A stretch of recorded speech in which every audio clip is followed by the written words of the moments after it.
Have you ever witnessed an act of quiet strength that left you speechless? Today, I want to share a story that did just that for me. A story about two elderly gentlemen who showed me what real strength looks like.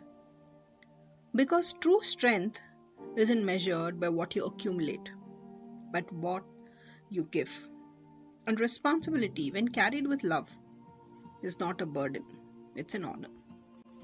A few days ago, a grand aunt of mine passed away.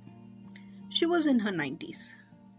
She had spent her later years living with her son, now in his 70s, who, while not fully independent, had found his rhythm in life with her by his side.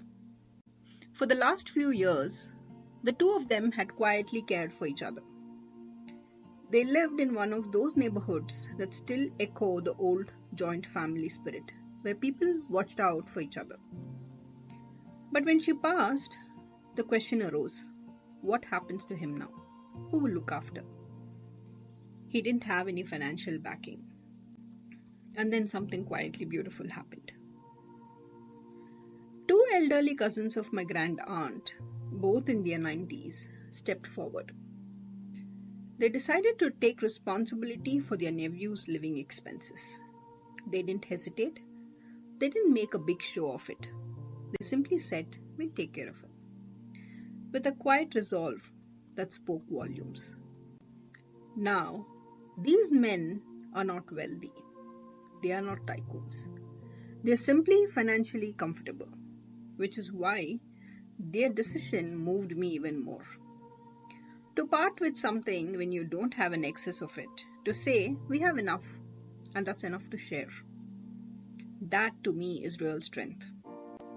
This act reminded me of the men I've been fortunate to know closely, my grandfather and my father-in-law.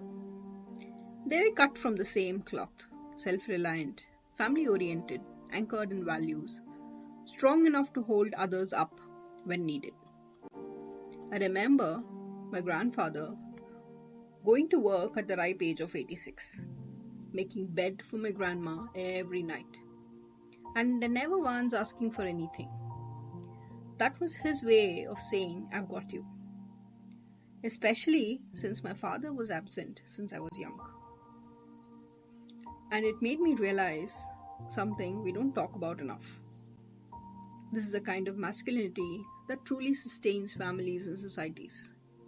Not the loud, performative, power-driven version, but the quiet, dependable, protective energy that ensures the weak, the young, and the old are never left to fend for themselves. Responsibility as an honor, not as a burden. If we looked at this through archetypes, what these men embodied was the healthy masculine in its fullest form. The protector who ensures safety, the provider who takes responsibility, the wise elder who shows us that strength doesn't come from dominance but from stewardship. And this is a legacy worth preserving. Like genius, I believed that gentlemanliness skips a generation.